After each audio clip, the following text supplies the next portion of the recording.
Hello, welcome. Thank you for coming to my first lecture, and I'm very excited to go on this journey with you.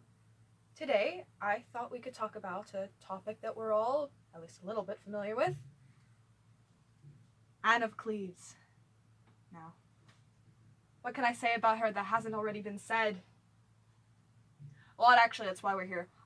Nobody really fucking talks about her for some reason. I feel like a lot of people have been learning about her because of the musical Six, which is really cool. It's a great musical.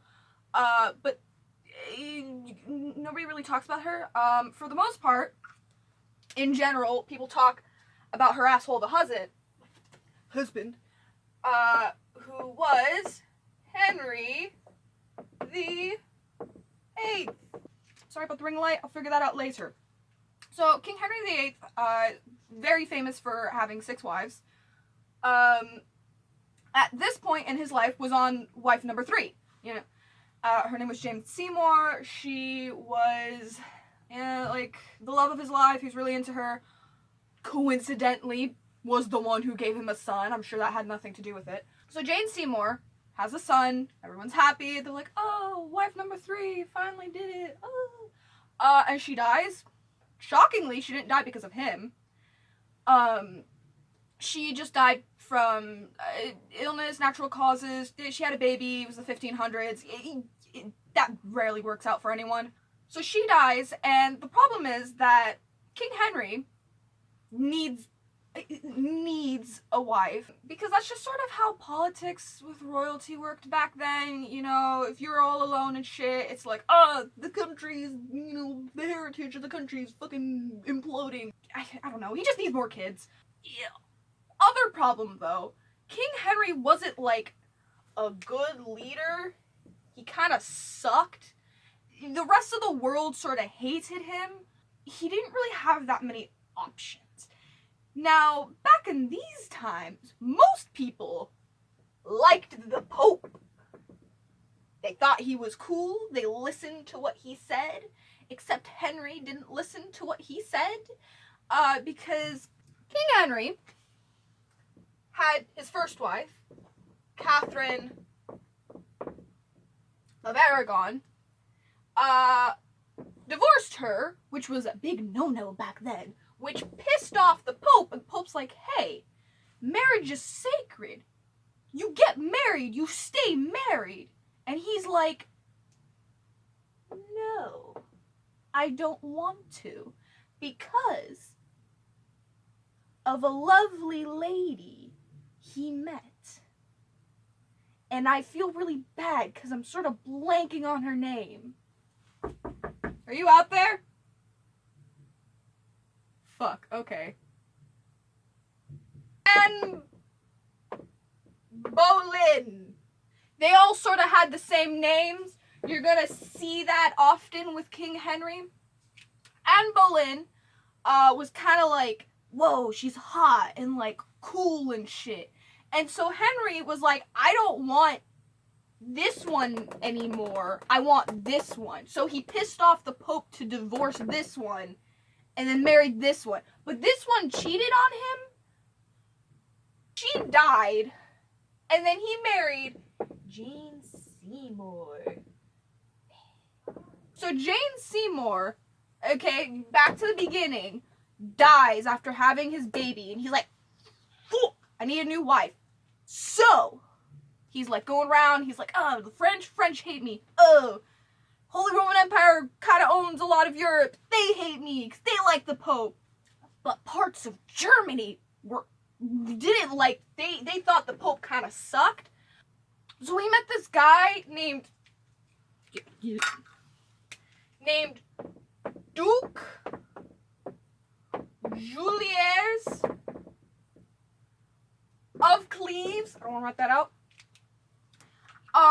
He owned a little area called Cleves, which is kind of where, like, in Germany area. So he was like, hey, I don't like the Pope. You don't like the Pope. I have a young maiden. You could marry her. And King Henry's like, sweet. How old is she? And he's like, does that really matter? We're in, like, olden times. You're old and fat, but like, you're a king, you can marry whoever you want. And King Henry's like, cool. So he does, which leads us to Anne of Cleves. The thing to keep in mind about Anne of Cleves is that she spoke German. She was a German lady, which means she didn't really, like, she knew English, but she like, it wasn't her first language. She didn't really know the culture very well, because, like, travel was a bitch back then, so nobody, you know, you took a carriage everywhere. Maybe you get on a ship or something and you die in a hurricane. Also, people didn't, like, write everything down, so we don't really know that much about her. Like, pre-King Henry VIII. Okay, and then we're like, just forget about the other wives real quick. So she is on her way to England, right? She's going, and King Henry, he's like a big fan of like English, like romance literature. He thinks it's cool. He's like, oh god, I'm exactly like those young strapping men who all the women swoon over. You know? He's like, that's exactly what I am. As like a 40-something-year-old overweight lecher. He's also a slut. He's like, to meet my young bride, I should recreate these these like stories. I'll be like a romantic hero. So here's what I'm gonna do, right? I'm gonna dress as a hobo. I'm gonna like go in there and be like, oh, my lady, and she's gonna be like, huh, what?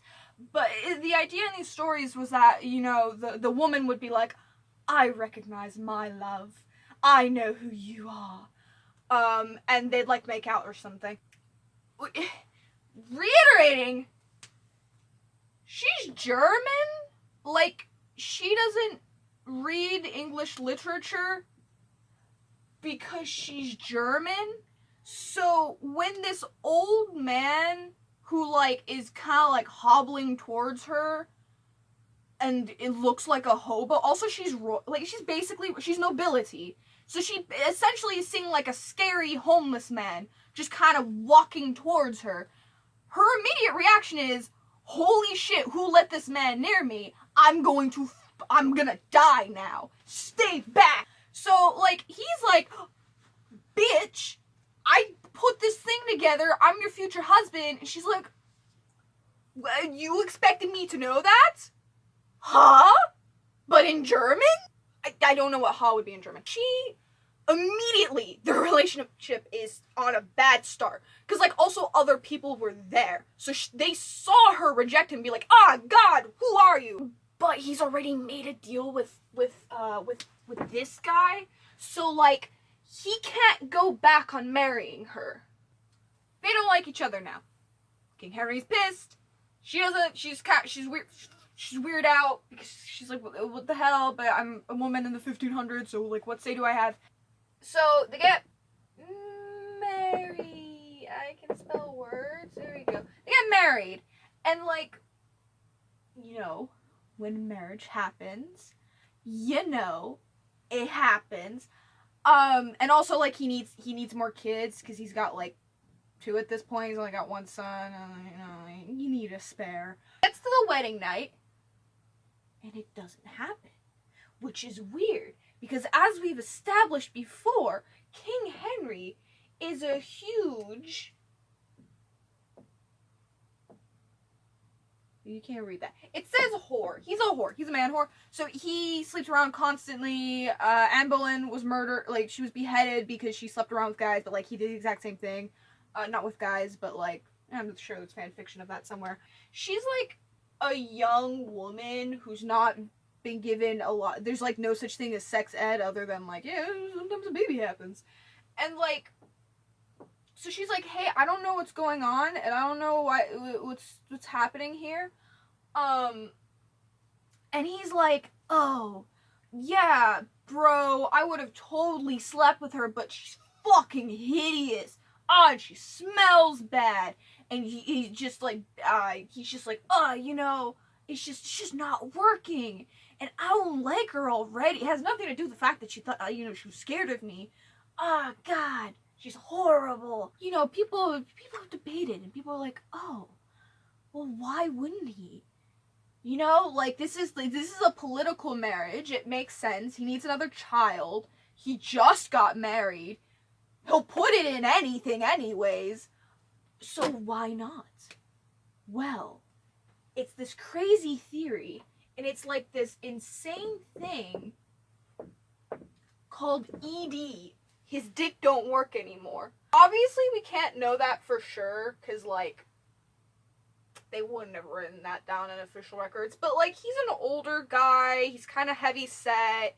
He's probably got STDs because he's just sleeping with so many, like, prostitutes.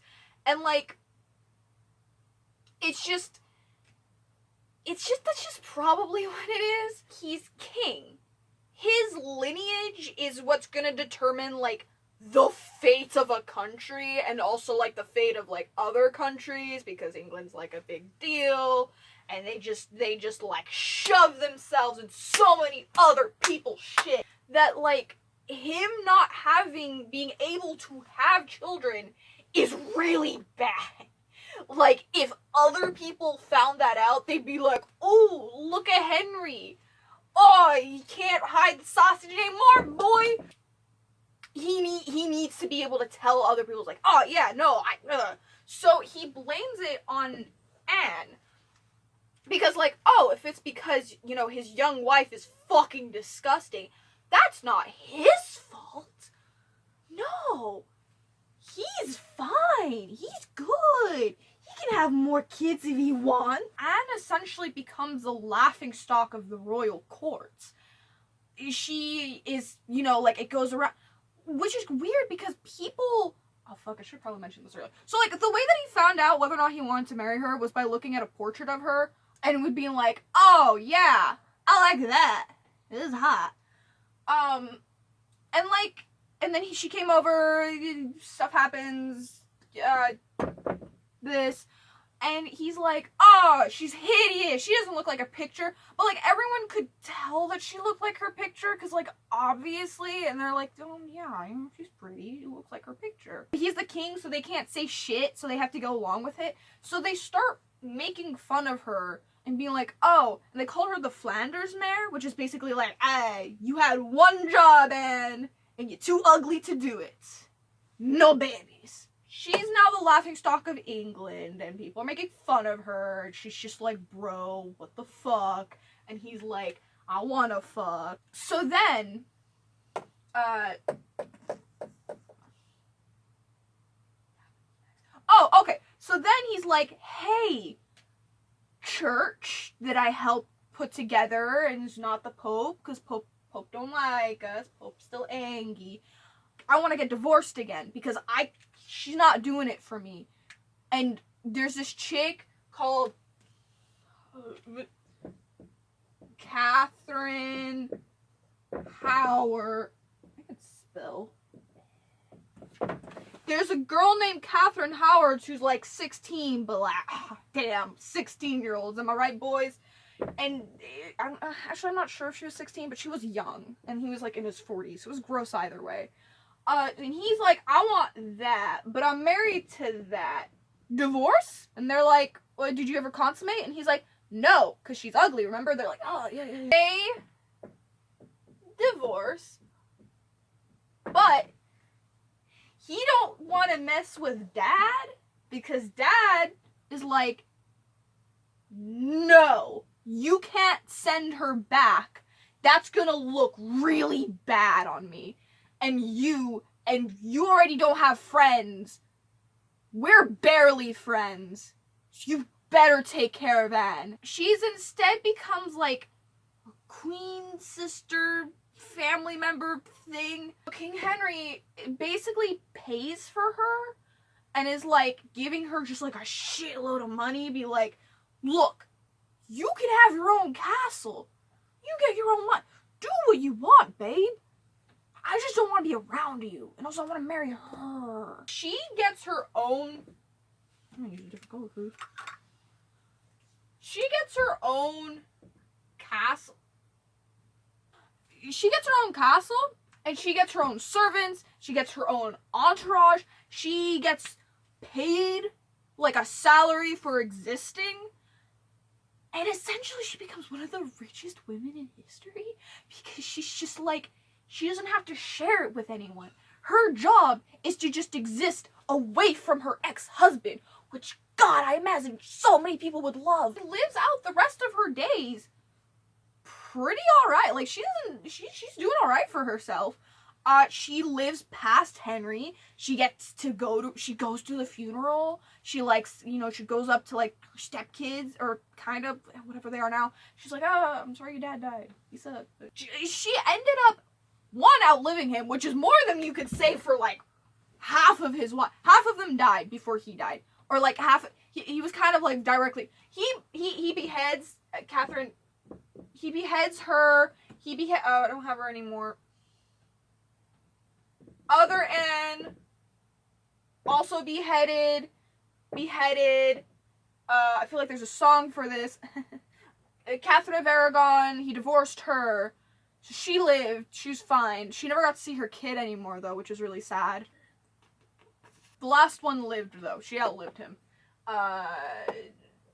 Yeah. So, I guess in the end, what I'm saying is that Anne of Cleves didn't have like the dramatics of the other wives, because she just kind of pieced out. She was cool with being, the one that got divorced. She really had no power or say in the conversation. She's like, that's it. I'm not wanted. I get that. But because of the political situation with England, and because of King Henry continuously just phenomenally messing things up with his leadership, she ended up being really getting one of the greatest deals you can as a woman in the 1500s. She got her own castle, her own everything. She never remarried, she never had kids, so in that way it's kind of sad. But I like to think that she just kind of kicked back the rest of her days and just kind of lived the rest of her life in the lap of luxury, away from this asshole, while this asshole was giving her money, and she had her own hunting grounds, and she could do whatever she wanted.